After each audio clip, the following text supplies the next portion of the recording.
This video is only for education purpose. Investment से पहले financial adviser से ज़रूर एडवाइस लेनी चाहिए। तो अगर आप लोग भी म्यूचुअल फंड में निवेश करते हो तो वहाँ पर आप लोगों के मन में भी एक सवाल ज़रूर आता होगा कि आप लोगों को एसआईपी करनी चाहिए या फिर लमसम अमाउंट निवेश करना चाहिए। तो मासिक एसआईपी और लमसम निवेश कहाँ पर आप लोगों को ज़्यादा बेनिफिट होता है, तो ये हम यहाँ पर एक एग्जांपल के ज़रिए समझेंगे, जहाँ पर हम लोग समझेंगे अगर आप लोग एसआईपी करते हो और लमसम करते हो, सेम टेन्यूर हम यहाँ पर लेके चलेंगे और जो यहाँ पर अमाउंट है तो उसको भी हम यहाँ पर सेम रखने वाले। फिर हम यहाँ पर कंपैरिजन कर पाएंगे कि यहाँ पर किस में आप लोगों को ज़्यादा बेनिफिट होता है। अब यहाँ पर निवेश के जो दो तरीके हैं, एक है आपका एसआईपी जिसमें मंथली आप लोग जो फिक्स अमाउंट है उसको हर महीने निवेश करते हो, और लमसम में एक बड़ा अमाउंट आप लोग एक साथ निवेश करते हो। तो यहाँ पर जो हम यहाँ पे सिनेरियो लेके चल रहे हैं, तो यहाँ पर हम सिनेरियो लेके चल रहे हैं कि 12 लाख आप लोग निवेश करने वाले हो 10 साल के टेन्यूर के लिए, और 12 लाख जो निवेश कर रहे हो तो एसआईपी के जरिए 10,000 पर मंथ आप लोग निवेश करोगे।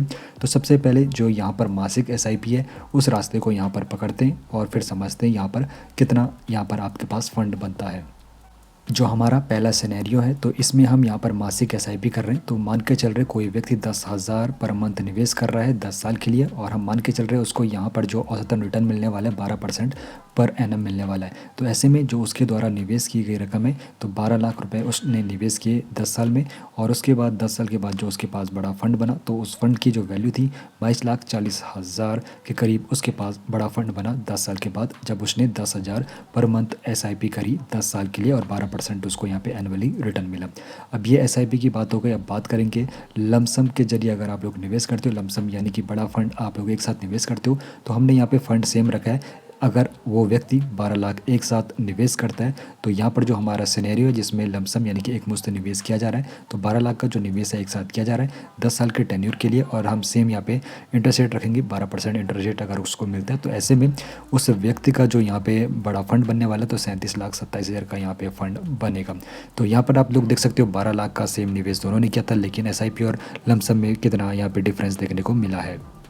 अब यहाँ पर दोनों को कंपेयर करते हैं, आमने सामने रखेंगे एसआईपी और लमसम को। उसके बाद यहाँ पर आप पूरा कंपैरिजन अच्छे से देख पाओगे। तो एसआईपी के जरिए निवेश किया गया रकम थी 12 लाख और लमसम भी 12 लाख निवेश किया गया था, टेन्योर 10 साल के लिए था। तो यहाँ पर जो एसआईपी है उसके जरिए यहाँ पे मुनाफा 10,40,000 का हुआ, और लमसम का जो मुनाफा हुआ 25,27,000 का हुआ, यानी कि सीधे तौर पर दोगुना यहाँ पर मुनाफा देखने को मिला। तो ऐसा क्यों हुआ ये भी हम यहाँ पर समझेंगे। तो निवेशकों को मंथली निवेश की तुलना में लमसम में ज़्यादा रिटर्न यहाँ पर देखने को मिल रहा है। अब इस रिटर्न के पीछे का जो यहाँ पर खेल है उसको यहाँ पर समझते हैं। यहाँ पर सीधे तौर पर कंपाउंडिंग का जादू देखने को मिला, जिसको फाइनेंस की दुनिया का जादू भी कहा जाता है। तो कंपाउंडिंग इसके पीछे यहाँ पर बड़ा काम किया।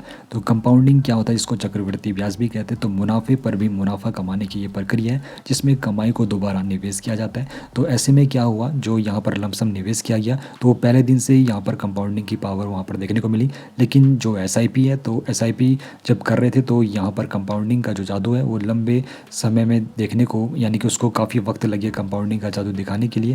लेकिन लमसम जब आप लोगों ने एक साथ निवेश किया तो पहले ही दिन से वहाँ पर कंपाउंडिंग की पावर देखने को मिली है। अब यहाँ पर एक बात आप लोगों को ज़रूर समझ लेनी चाहिए। तो एक मुश्त निवेश हमेशा क्या आप लोगों के लिए बेहतर विकल्प हो सकता है?